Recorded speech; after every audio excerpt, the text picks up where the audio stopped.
다니엘서 3장 8절부터 18절까지의 말씀입니다.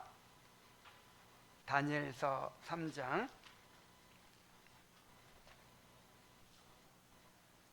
8절부터 18절입니다. 교독을 하겠습니다. 그때에 어떤 갈대아 사람들이 나와 유다 사람들을 참소하니라. 그들이 부사할 왕에게 이르되 왕이여 만수무강하옵소서. 왕이여 왕이 명령을 내리사 모든 사람이 나팔과 피리와 수금과 사면금과 양금과 생황과 및 모든 악기 소리를 듣거든 엎드려 금신상에게 절할 것이라. 누구든지 엎드려 절하지 아니하는 자는 맹렬히 타는 풀무불 가운데 던져 넣음을 당하리라 하지 아니하셨나이까.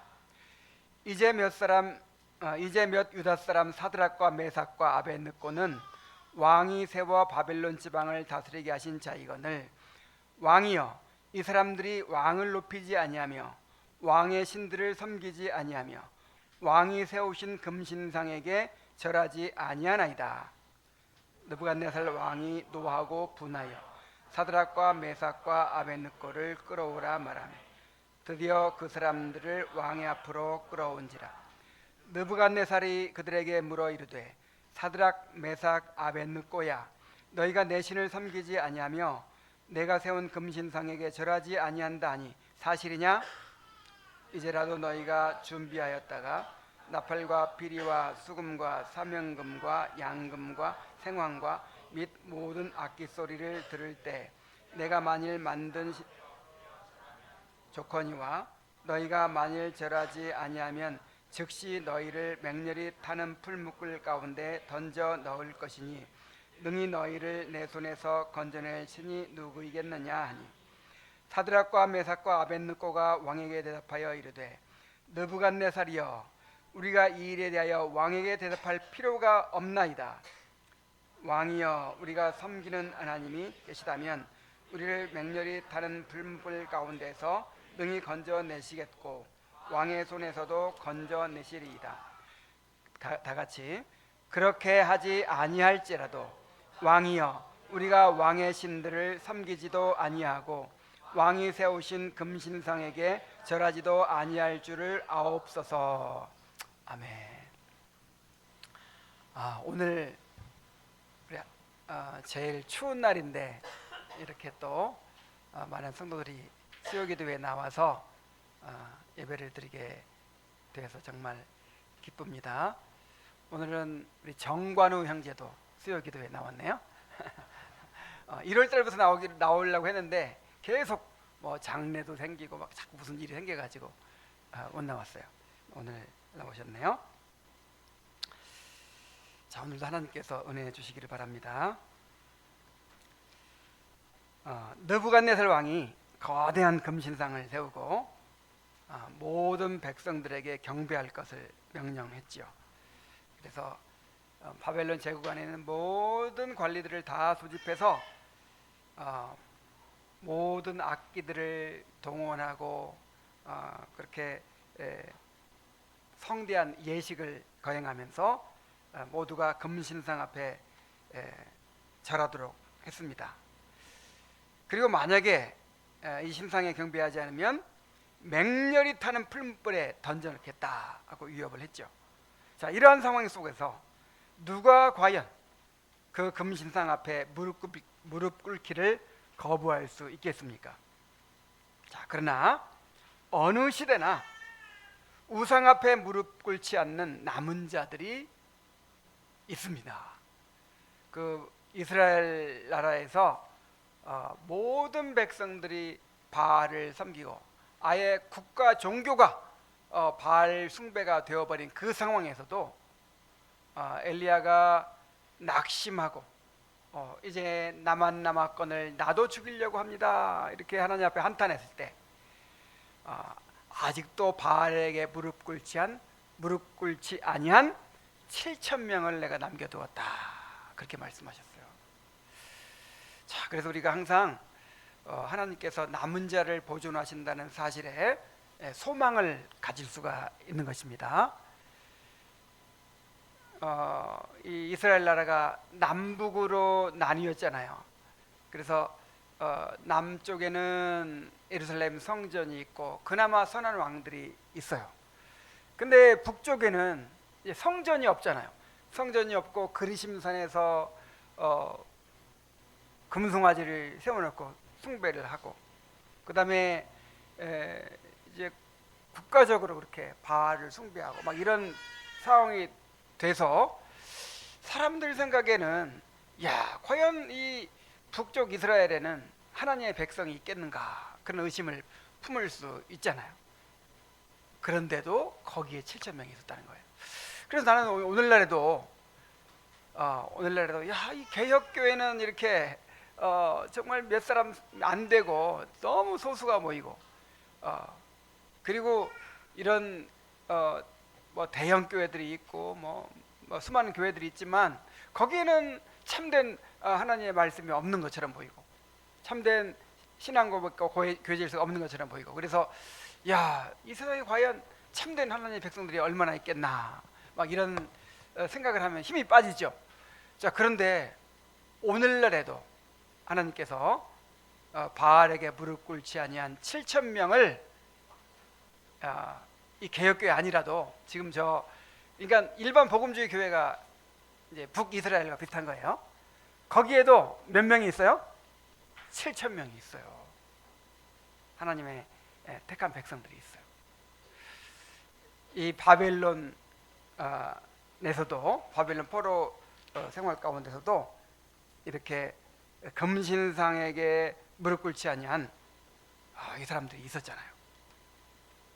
자, 오늘의 본문은 이 서슬퍼런 왕의 명령 앞에서도 굴복하지 않고 하나님께 대한 신앙을 지킨 세 친구의 담대한 믿음을 우리에게 보여줍니다. 오늘 이 시대에는 하나님께서 우리를 남은 자로 부르셨습니다. 바벨론 같은 세상 한가운데 살아가는 우리에게 이 세 친구의 모습은 하나님의 언약에 충성하는 믿음이 무엇인지를 우리에게 가르쳐 줍니다. 자, 오늘 말씀을 통해서 이 언약 신앙의 정수가 무엇인지를 깊이 깨닫는 시간이 되시기를 바랍니다. 자, 금신상의 낙성식이 모두 끝난 후에 어떤 갈대아 사람들이 유다 사람들을 왕 앞에서 고소했다고 했습니다. 자, 고소의 이유가 무엇입니까? 그들이 느부갓네살 왕의 명령을 어기고 금신상에게 경배하지 않았다는 것이었어요. 그리고 고소의 대상은 다니엘의 세 친구 사드락과 메삭과 아벳느고였습니다. 자, 이 아마 모이기는 다 모였을 거예요. 이 바벨론 제국 전체 관리들을 다 소집했으니까, 그리고 낙성식이니까, 국가의 공식 행사니까 사드락과 메삭과 아벳느고가 그 자리에 있었을 거예요. 자, 그런데 막 음악 소리가, 악기 소리가 막 엄청나게 막 울리고 모든 사람들이 절을 하는데 이 사람들만 고개를 숙이지 않은 거예요. 그냥 그 자리에서 그냥 한번 고개만 까딱 숙이고 엎드려 경배했나요? 좀 엎드렸다 일어났으면 아무 문제가 없었을 텐데 고개를 빳빳이 세우고 그 사람들만 딱 서 있었던 거예요. 근데 다니엘의 이름은 안 나오죠. 이에 대해서는 이 주석들마다 보니까 어떤 주석에서는 아마 다니엘이 공무 수행 중이어서 아마 다른 지역에 있었기 때문에 참석을 안 했을 것이다, 이렇게 설명한 곳도 있고. 근데 거기 또 문제가 있어. 아니, 제국 전체의 모든 관리들 다 모았는데 무슨 급한 공무가 있다고 제일 높은 사람이 빠질 수 있습니까? 그래서 이 설명도 또 완전치는 않은 것 같아요. 또 다른 설명에 의하면 다니엘도 절을 안 한 것은 분명한데 다니엘은 워낙 왕의 총애를 받는 최고 높은 사람이었기 때문에 다니엘을 건드리지 못하고 다니엘의 측근인 그 세 친구들을 공격했을 것이다. 이렇게 또 설명하는 학자들도 있더라고요. 근데 어느 설명도 만족할 만한 것은 아닌 것 같아요. 어쨌든 성경이 침묵하고 있기 때문에 그냥 이것은 뭐 사정이 있었겠지 하고 묻어두도록 합시다. 어쨌든 이 다니엘의 세 친구에 대해서만 우리가 초점을 맞추도록 합시다. 어쨌든 분명한 것은 바벨론 제국의 모든 관리들이 금신상에 경배했지만 다니엘의 세 친구는 우상에게 고개를 숙이지 않았다는 것입니다. 자, 그리고 갈대아 사람들이 유다 사람들을 참소하였다라는 표현 속에 민족 감정이 담겨 있어요. 갈대아 사람들은 바벨론 본토 사람들을 가리킵니다. 자, 바벨론 본토 사람들이 이 포로로 끌려온 유다 사람들을 얼마나 차별하고 또 무시했겠어요. 우리에게 정복당한 민족 아니에요? 자, 그런데 그 유다인들이 가장 높은 자리를 차지하고 왕의 신임을 받고 하는 것을 보면서 얼마나 시기심이 일어나고 분노했겠습니까? 그래서 어떻게 하든지 그들을 기회를 잡아가지고 제거하려고 막 그렇게 눈에 불을 켜고 보았을 거예요. 나중에 이제 다니엘에 대해서 이제 다른 신하들이 시기심 때문에 어떻게든지 흠을 잡으려고 이렇게 했다는 기록이 있잖아요. 그런데 어떤 잘못도 찾을 수가 없었다. 그래서 신앙 문제에 관해서 걸고 넘어지지 않으면 다른 문제로는 도무지 공격할 틈이 없었다.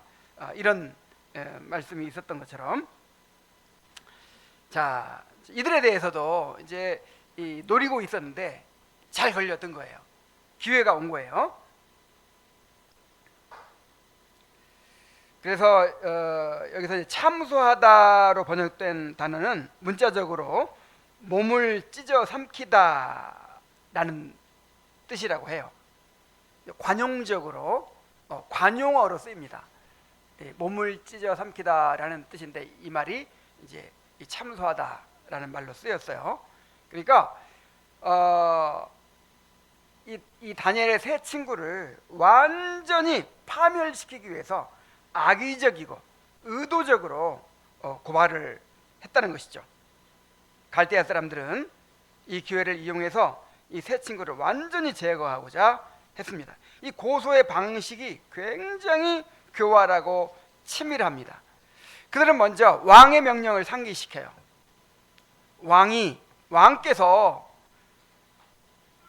명령하지 않으셨습니까? 그리고 누구든지 금신상에 절하지 아니하는 자는 맹렬히 타는 풀무불 가운데 던져넣기로 하지 아니하셨나이까? 왕이 딴소리 못하도록 그 왕의 일종의 약속의 말씀이죠. 이걸 딱 붙들어서 왕 꼼짝 못하게 만드는 거예요. 그리고 이어서 왕이 세워 바벨론 도를 다스리게 하신 유다 사람들이라고 해서 왕이 베푼 은혜를 강조합니다. 이것은 세 친구의 행동이 왕의 은혜를 저버린 배은 망덕이요 반역이라는 프레임을 씌우려고 하는 것이죠. 자, 그리고 자, 16절에 보면 사드락과 메삭과 아벳느고가 16절이 아니죠. 12절에 이 사람들이 왕을 높이지 아니하며, 자, 왕의 신들을 섬기지 아니하며 왕이 세우신 금신상에 절하지 아니하나이다. 금신상에 절하지 않은 걸 가지고 이게 왕을 높이지 않은 거다, 왕을 무시한 거다, 이렇게 이제 아주 그냥 단정을 하는 거예요. 왕이시여, 지금 이 사람들이 이 금신상에 절하지 않은 것은 왕을 무시한 행동입니다. 절대로 가만둬서는 안 됩니다. 이렇게 얘기하는 거죠. 자, 이 모든 사건의 배후에는 하나님의 백성을 멸망시키려는 마귀의 괴계가 놓여 있습니다. 이 싸움은 단순한 민족 간의 갈등이 아니라 창세기 3장 15절에서 예언된 뱀의 후손과 여자의 후손 사이의 영적인 전쟁이었어요. 이번 한 번뿐이 아니죠. 유다 백성은 이방 땅에서 살아가는 동안에 그들을 진멸하려고 하는 사탄의 공격에 끊임없이 직면해야 했습니다. 다니엘과 세 친구뿐만 아니라 그 엑소더 시대에는 모든 민족을 한꺼번에 멸하려고도 했었잖아요. 자, 그러나 그때마다 하나님께서 그들을 보호해 주셨죠. 자, 오늘날에도 마귀는 이렇게 이 세상의 악한 세력을 통해서 하나님의 백성들을 공격하고 있습니다. 근데 공격 방법이 시대마다 달라요. 우는 사자처럼 그렇게 막 덤벼들기도 하고, 광명의 천사로 자기를 가장하고 공격을 하기도 하고.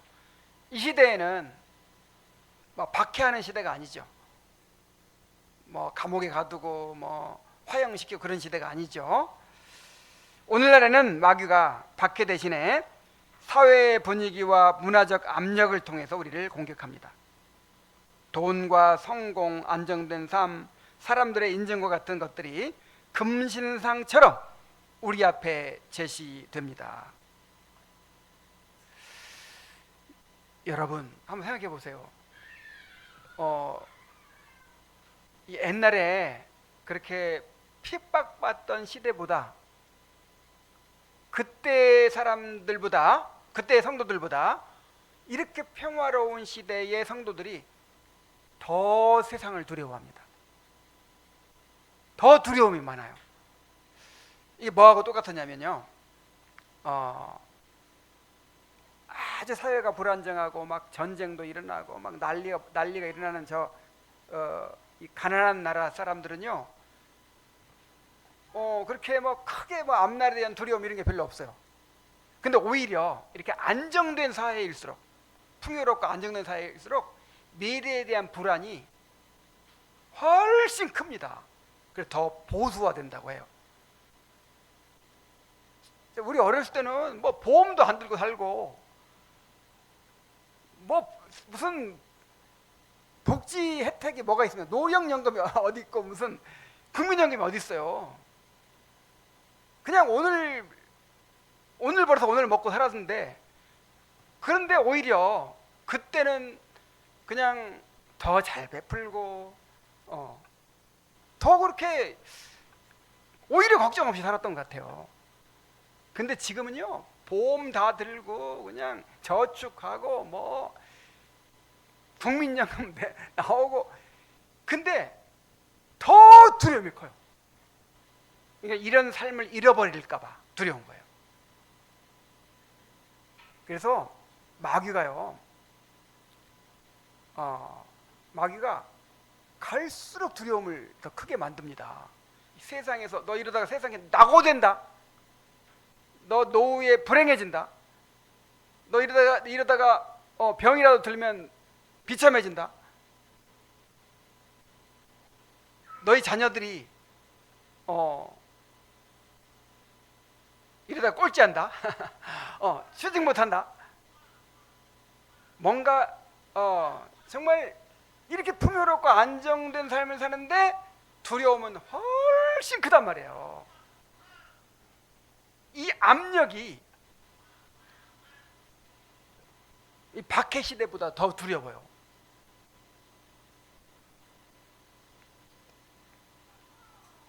이게 금신상이에요, 금신상.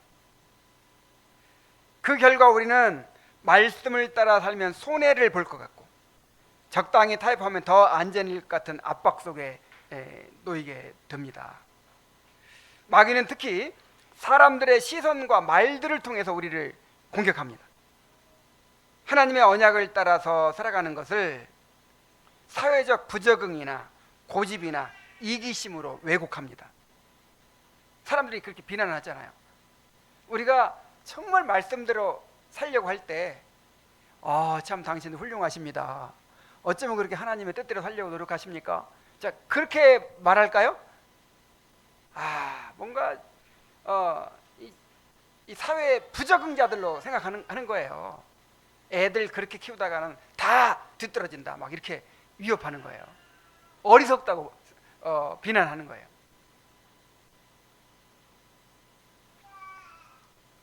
그래서 그런 사람들의 시선이나 그런 비난이나 조롱이나 이런 것들을 의식하면서 자신의 신앙을 숨기고 싶어 하게 됩니다.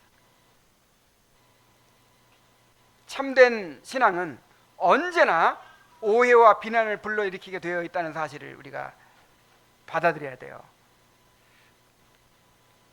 바로 그것이 우리가 세상 속에서 믿음을 지키며 살아가고 있다는 증거이고, 하나님께서 자기 백성을 통해 영광을 받으시는 통로가 됩니다. 그래서 예수께서 말씀하셨잖아요. 모든 사람이 너희를 칭찬하면 뭐가 있으리라? 화가 있으리라. 이 교회가 불신자들이 좋아하는 교회가 되고, 또 여러분들의 신앙이 불신자들도 다 좋아하는 신앙이 되면 이건 정말 문제가 있는 거예요. 왜 그렇게 유별나게 믿냐? 왜 이렇게 예수를 믿어도 유별나게 믿냐? 이런 말을 들어야 지금 제대로 가고 있는 거예요.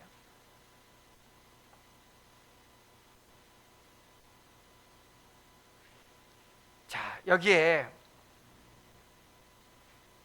느부갓네살의 회유와 위협이 있었습니다. 자, 느부갓네살은 다니엘의 세 친구를 불렀다가 회유하고 위협을 했어요. 자, 느부갓네살이 노하고 분하여 그들을 왕 앞으로 끌어오게 합니다. 당시 제국의 왕은 거의 신과 같은 존재였어요. 자, 왕 앞에서 얼굴빛이 변하는 것만으로도 죽임을 당할 수 있는 시대였어요. 자, 이 왕의 권세가 얼마나 높으냐면 그 아수에로 왕의 왕후 와스디가 있었잖아요. 와스디. 왜 폐위가 됐죠? 왕이 오라고 하는데 안 왔다고. 그리고 에스더가 자기 민족을 위해서 이렇게 왕 앞에 나가야 되는데 왜 두려워했어요? 왕비라도 왕이 오라고 안 했는데 불쑥 나갔다가 죽임을 당하는 거예요. 이 금호를 내밀어서 그래 잘 왔다 하고 내밀면 사는데, 만약에 불쑥 찾아왔어, 금호를 안 내밀어, 왜 왔어? 그럼 어떻게 해요? 죽어요. 그러니까 거의 신이야, 신. 이 바벨론이나 이 페르시아의 왕은요 거의 신이에요, 신. 근데 그 신과 같은 그 권세 높은 왕의 심기를 지금 불편하게 만든 거예요. 왕이 그토록 엄히 명령한 일을 정면으로 거부한다는 것은 정말 상상조차 할 수 없는 일이었습니다. 그래서 노하고 분하여라는 표현은 단순히 기분이 상한 상태를 넘어서 분노가 머리끝까지 치밀어 올라서 이성을 잃고 날뛰는 듯한 그런 상태를 가리킨다고 해요. 자, 원래 느부갓네살 왕이 포악하고 무자비한 사람이었는데 자신의 권위가 무시당했다고 이렇게 느꼈을 때 얼마나 분노했겠습니까? 자, 그런데도 워낙 다니엘과 세 친구를 정말 이쁘게 봤던 것 같아요. 아주 총애했던 것 같아요. 그냥 당장 풀무불에 던져놔버려라 해도 되는데 즉시 처형하지 않고 좋은 말로 회유를 합니다. 사드락, 메삭, 아벳느꼬야, 이렇게 이름을 직접 부르면서 내가 세운 금신상에게 절하지 아니한다 하니 그것이 사실이냐? 이게 무슨 말이에요? 변명할 기회를 주는 거예요. 무슨 사정이 있었겠지? 이렇게 자기를 변명할 기회를 주는 겁니다. 이게 굉장한 호의죠. 이어서 이제라도 너희가 준비하였다가 나팔과 피리와 수금과 사면금과 양금과 생황과 및 모든 악기 소리를 들을 때 내가 만든 신상 앞에 엎드려 절하면 좋거니와. 자, 낙성식 때 절 안 하는 거 이것만으로 풀무불에 던져 넣어야 되잖아요. 근데 그 이 죄를 용서해 주겠다는 거예요. 네가 절하지 않은 죄, 금신상에 절하지 않은 죄를 용서해 주겠다.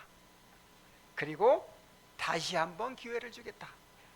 이 세 사람을 위해서 나팔과 피리와 수금과 사면금과 양금과 생황과 및 모든 악기 연주자들이 다 모여야 돼. 다시 의식을 거행하는 거예요. 이 세 사람이 다시 금신상에게 절할 수 있는 그 예식을 다시 거행해 주겠다는 거예요. 이야, 정말 엄청난 호의죠. 이렇게까지 왕이 호의를 베푸는데 이를 거절한다는 것은 인간적으로 정말 어려운 일이었을 거예요.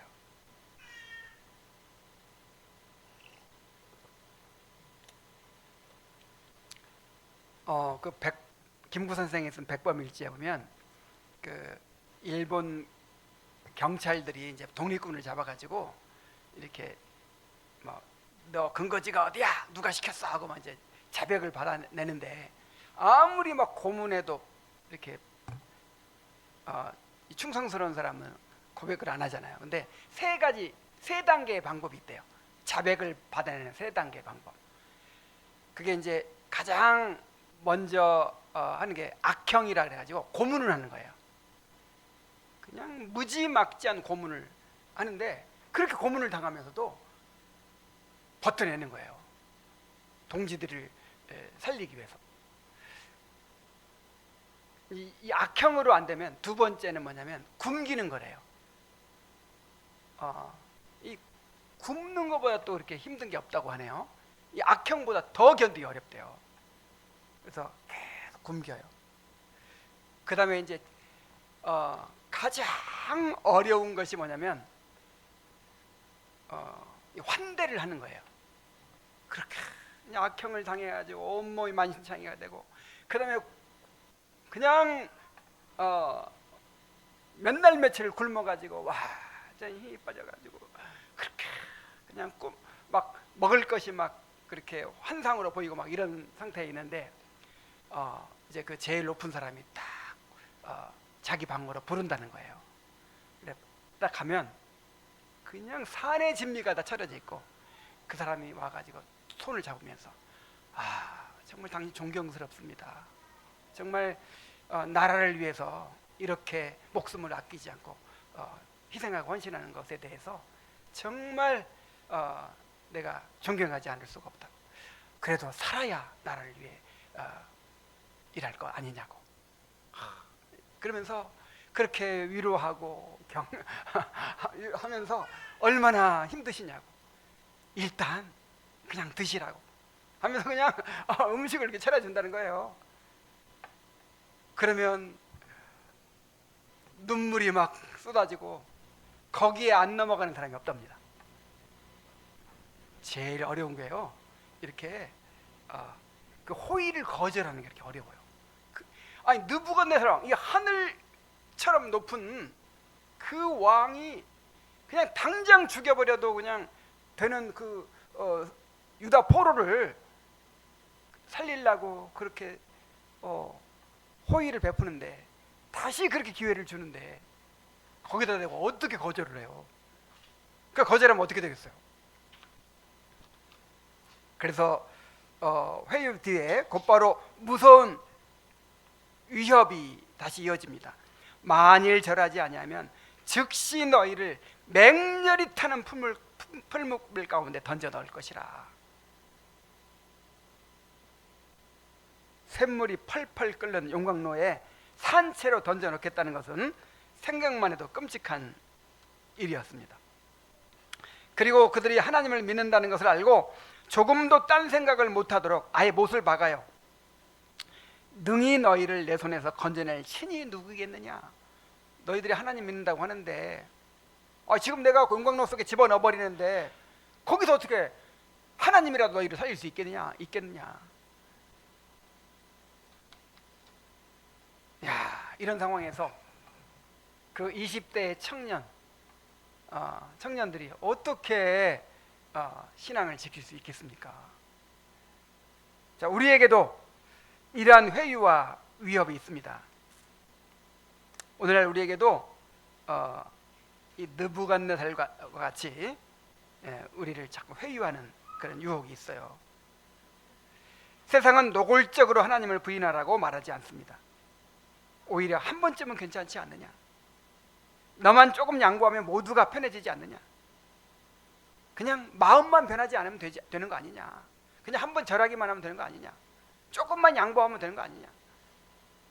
이렇게 회유를 해요. 신앙의 본질을 부정하지 않으면서 삶의 현장에서는 잠시 양보하라고 합니다. 타협하라고 합니다. 이렇게 회유와 함께 또 위협하죠. 그러다가 큰 손해를 볼 것이라고, 사람들로부터 고립될 것이라고, 수치를 당하게 될 것이라 겁을 줍니다. 마귀는 끊임없이 우리 마음속에 속삭여요. 그렇게 하나님만 바라보고 살다가는 정말 비참한 실패자가 될 거야. 돈이 있어야 돼. 네 자신부터 챙겨야 돼. 우리는 끊임없이 이렇게 회유와 위협 가운데 살고 있어요. 자, 우리가 이런 시험 가운데서 어떻게 이 하나님의 언약을 지켜갈 수가 있겠습니까? 자, 이 세 친구들의 이제 태도를 봅시다. 느부갓네살 왕의 회유와 위협에도 불구하고 이 세 친구의 태도는 단호했습니다. 16절부터 다시 보겠습니다. 사드락과 메삭과 아벳느고가 왕에게 대답하여 이르되, 느부갓네살이여, 우리가 이 일에 대하여 왕에게 대답할 필요가 없나이다. 왕이여, 우리가 섬기는 하나님이 계시다면 우리를 맹렬히 타는 풀무불 가운데서 건져내시겠고 왕의 손에서도 건져내시리이다. 그렇게 하지 아니하실지라도 왕이여, 우리가 왕의 신들을 섬기지도 아니하고 왕이 세우신 금신상에게 절하지도 아니할 줄을 아옵소서. 일단 세 친구는요, 왕의 제안을 단호하게 거절합니다. 우리가 이 일에 대하여 왕에게 대답할 필요가 없나이다. 이 말은 무례하게 대답을 거부하는 것이 아니고, 왕이시여, 이 문제에 대해서는 타협의 여지가 없습니다. 이만큼도 타협의 여지가 없습니다. 더 이상 재고해 볼 필요가 없습니다. 이런 말이에요. 뭔가 좀 이게 여지를 주면요, 그거 가지고 그거를 붙들고 늘어지잖아요. 그러니까 아예 더 이상 거기에 대해서 여지를 주지 않는 거예요. 우리가 왕에게 대답할 필요가 없습니다. 이 문제에 대해서는 더 이상 할 말이 없습니다. 우리를 설득하셔도 아무 소용 없습니다. 확고하게 거절하는 것이죠. 그들은 자신들의 입장이 왕에게 이해될 수 없음을 알고 있었고, 신앙과 양심에 반하는 일에 대해서 변호하거나 시간을 끌 필요를 느끼지 않았습니다. 다시 말하면 이미 하나님의 말씀 앞에서 뜻을 정한 거예요. 뜻을 확고하게 정한 거예요. 그들은 하나님의 능력을 신뢰했습니다. 그 신뢰했을 뿐만 아니라 그것을 왕 앞에 증거하는 거예요. 저 왕이 뭐라 그랬어요? 내가 너희들 죽이고자 하면 죽는 거야. 너희들 목숨 내 손에 달려 있어. 어떤 신도 내 손에서 건져낼 수 없어. 자, 이렇게 신성모독적인 말을 했잖아요. 거기에 대해서 반박을 하는 거예요. 왕이여, 우리가 섬기는 하나님이 계시다면 우리를 맹렬히 타는 풀무불 가운데서 능히 건져내실 것입니다.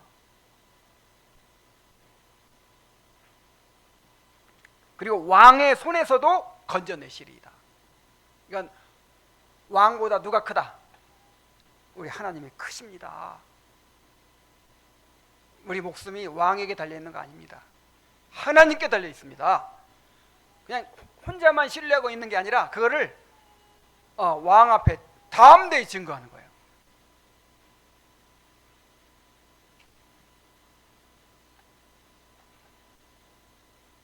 그리고 이 신앙의 절정이 있죠. 절정.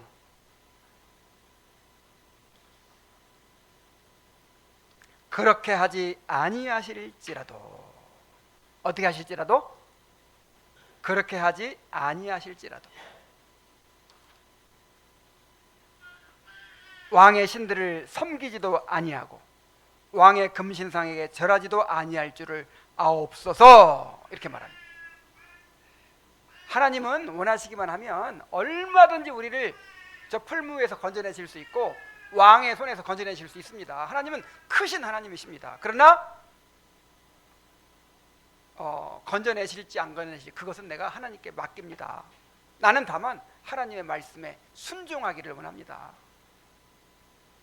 만약에 하나님께서 나를 풀무불 속에 타서 죽게 하신다면 나는 그렇게 하겠습니다.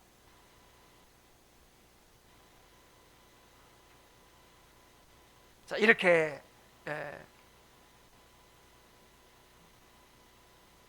결단을 하고 그렇게 증거를 합니다. 참으로 놀라운 신앙입니다. 자, 이들이 어찌 느부갓네살 왕이 두렵지 않았겠습니까? 어찌 풀무불이 두렵지 않았겠습니까? 그럼에도 불구하고 이들이 담대할 수 있었던 것은 하나님을 그보다 더 크게 바라보았기 때문입니다. 사람들은 바벨론이 세계를 지배한다고 생각했지만 이 청년들은요, 하나님께서 이 세상을 다스리신다고 믿었어요. 자, 그들은 이미 계시를 받았잖아요. 자, 느부갓네살 왕도 이제 얼마 안 있으면 죽을 거예요. 바벨론 제국도 무너질 거예요. 그 후에 일어난 나라들도 다 무너질 거예요. 그리고 사람의 손으로 하지 아니한 하늘에서 내려온 돌이 온 세상 나라를 다 무너뜨리고 영원한 나라를 이루게 될 것입니다. 그것을 이미 알고 있잖아요. 그러므로 지금 그들이 죽는다고 해도 그것이 하나님의 영광이요 자신들의 영원한 행복이 될 것을 알았어요. 그래서 그들은 두려움을 이기고 믿음을 지킬 수 있었던 것입니다. 자, 우리도 이 세상의 회유와 위협 앞에서 이렇게 우리의 신앙을 지켜야 합니다. 우리도 하나님을 크게 바라보고 어떠한 위협 앞에서도 담대해야 합니다. 하나님의 말씀과 양심에 반하는 일 앞에서는 더 이상 설명하거나 변명하려고 하지 말아야 됩니다. 다니엘과 세 친구처럼 먼저 뜻을 정해야 돼요. 뜻을. 다니엘의 뜻을 정했다고 했듯이 이 사람들이 대답할 필요가 없다고 했듯이 더 이상 이거에 대해서 왈가하고 고민할 필요가 없도록 우리 마음에 딱 정하고 있어야 돼요. 그리고 우리는 하나님께 대해서 신뢰와 복종의 마음을 가져야 돼요. 자, 무슨 마음? 신뢰와 복종의 마음. 이 결과를 어떤 결과를 주시든지 나는 하나님을 신뢰하겠다. 나는 복종하겠다. 자, 이런 태도를 가져야 됩니다.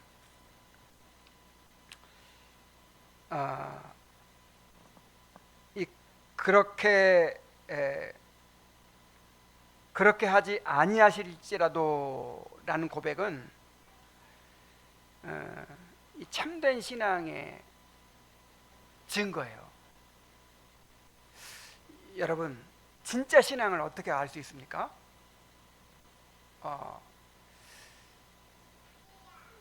진짜 신앙인지 아닌지 어떻게 알아요? 하나님과 사탄이 욥을 가지고 내기를 하셨잖아요. 욥이 그렇게 경건합니다. 그렇게 하나님을 잘 섬기고 자녀들을 그렇게 하나님을 잘 섬기도록 만들고 정말 그렇게 하나님을 잘 섬기고 그 다음에 죄를 멀리하고 자 그렇게 살아요. 근데 마귀가 그러는 거예요. 사탄이 하나님 지금 하나님께서 복을 주시니까 그에게 복을 주시니까 이렇게 하나님께 순종하고 하나님을 예배하는 것이지 만약 그걸 다 거둬가 보십시오. 그러면 아마 하나님을 원망할 것입니다. 그래서 욥의 신앙이 진짜인지를 시험하잖아요. 어떻게 시험했어요?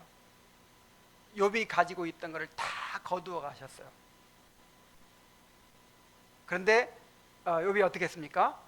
주신 자도 하나님이시오 가져가신 자도 하나님이시오니 하나님은 찬송을 받으실지어다 하면서 말로 범죄하지 않았다. 그래서 진짜 신앙은 그렇게 하지 아니하실지라도에서 나타나는 거예요. 이게 바로 십자가를 받아들이는 신앙이에요. 아버지여 이 잔을 내게서 옮기시옵소서. 만약에 옮겨주지 않으면 나는 하나님을 신뢰할 수 없습니다. 나는 하나님께 순종할 수 없습니다. 그랬나요? 이 잔을 내게서 옮겨 주시옵소서 하셨지만 바로 하셨어요. 그러나 내 뜻대로 마옵시고 아버지의 뜻대로 하옵소서. 내가 이 때를 위하여 왔나이다. 나는 내 마음은 십자가를 피하고 싶지만 그러나 하나님께서 십자가를 지라고 하시면 내가 지겠습니다. 이게 그렇게 하지 아니하실지라도의 신앙이에요. 여러분 우리가 주님을 섬기는 일에는 십자가가 있어요. 항상 결과가 우리가 원하는 대로 되지 않는다니까요. 우리가 원하는 대로 이렇게 순종했더니 이렇게 갚아주시더라. 이렇게 순종했더니 이렇게 갚아주시더라. 그것을 믿고 나는 순종한다. 이거는 믿음이 아니에요. 이거 못할 사람이 누가 있어요? 그렇게 하지 아니하실지라도 내가 십자가를 지게 될지라도 그것이 하나님의 영광임을 내가 믿습니다. 우리의 목적이 뭐예요? 우리 삶의 목적이 하나님의 이름이 거룩히 여김을 받으시는 거잖아요. 하나님께서 영광 받으신 거잖아요. 근데 내가 어떤 일에 순종했는데 결과가 너무 좋았어요. 그런 일을 통해서도 영광 받지만 진짜 큰 영광은 어디서 받는다 그랬어요? 십자가를 통해서 받는 거예요. 내가 하나님 말씀에 순종하기 위해서 십자가를 줘야 돼. 풀문불에 던져져야 돼. 그런데 그 십자가를 통해서 그 풀문불에서 하나님께서 더 큰 영광을 받으신다는 거예요.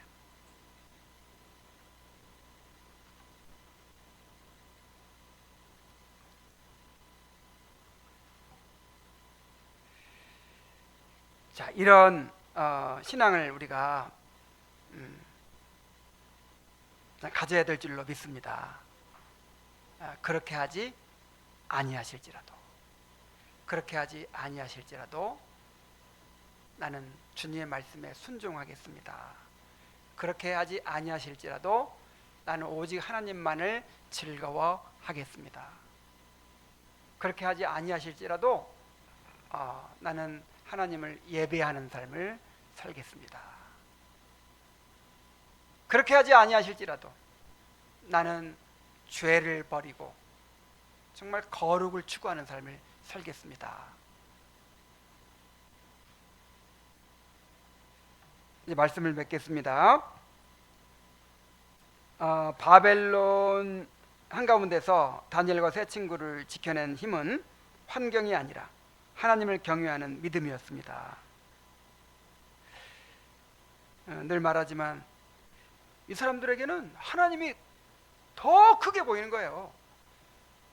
그 느부갓네살 왕 앞에서 당신보다 하나님이 더 크십니다, 이렇게 말할 수 있는 그런 믿음이 있었어요.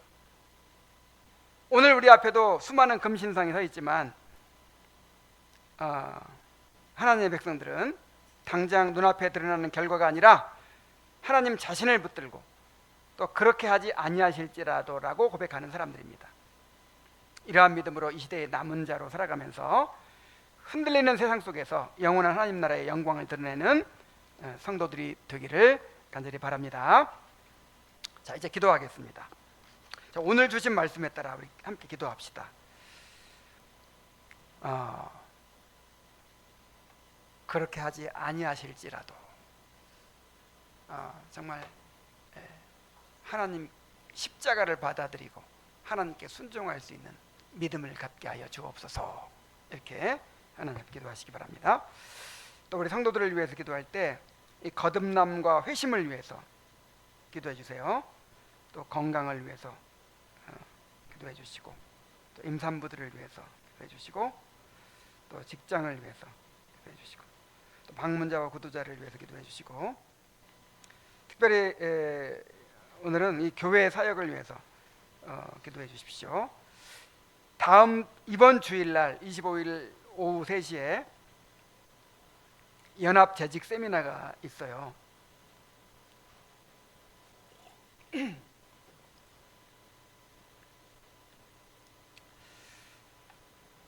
근데 이제 새 교회 재직들이 함께 모여서 말씀 듣고 또 교제하고 또 식사도 함께 하고 이렇게 할 건데, 특별히 그 일들을 위해서 기도하면서 특별히 그날 말씀을 위해서 기도해 주세요. 이번에 어떤 말씀을 전하려고 하냐면 그 요한복음 13장 34절 35절 말씀 있잖아요. 새 계명을 너희에게 주니 서로 사랑하라. 내가 너희를 사랑한 것 같이 너희도 서로 사랑하라. 너희가 서로 사랑하면 이로써 모든 사람이 너희가 내 제자인 줄 알리라. 근데 이 말씀이 최초의 재직들에게 주신 말씀이더라고요. 다시 요즘에 이렇게 보니까 지금 그 다락방 강화의 마지막 말씀이거든요. 예수님께서 이제 곧 떠나시면 그 예수님의 사역을 이제 이어받아야 될 사람 제자들이잖아요. 이어받아야 될 제자들인데 그날 저녁까지 뭐 하고 있었어요? 누가 높으냐 하고 다투고 있는 거예요. 이 사람들이 공동 지도력으로 교회를 세우고 그렇게 양육해야 될 이제 그런 사람들인데, 이 제자들의 공동체가 그렇게 해야 되는데 그날 저녁까지 누가 높으냐 하고 싸우고 있어요. 그래서 예수님이 두 가지를 가르치신 거예요. 발을 씻어 주시면서 겸손의 도를 가르치시고, 그리고 새 계명을 주신 거예요. 너희들 서로 사랑해야 된다. 그러면 너희가 내 사역을 계승한 제자들인 것을 사람들이 다 알게 될 거다. 그리고 성경에 또 예를 찾아보니까 이 모델들이 있더라고요. 그 모세와 아론과 훌과 여호수아, 그 전쟁 났을 때 여호수아는 싸우고 모세는 위에서 기도하고 아론과 훌은 이렇게 팔을 받쳐주고, 야, 이게 있었고, 또 다윗과 용사들, 그 다음에 또 신약 시대에도 바울과 그 동역자들. 그래서 정말 이 장로교 정치는 가장 이상적이고 어려운 정치래요. 정말 삼위 하나님의 그 연합과 협력을 반영하는, 그래서 직분의 동등성을 말하면서 회의체를 통해서 이렇게 교회를 치리하고 운영해 가도록 했기 때문에 정말 이 사랑으로 하나 되지 않고는, 겸손으로 자기가 깨어지지 않고는 불가능한 정신 거예요. 그래서 이제 이번에 그거를 잘 정리해 가지고 이렇게 전하려고 해요. 그래서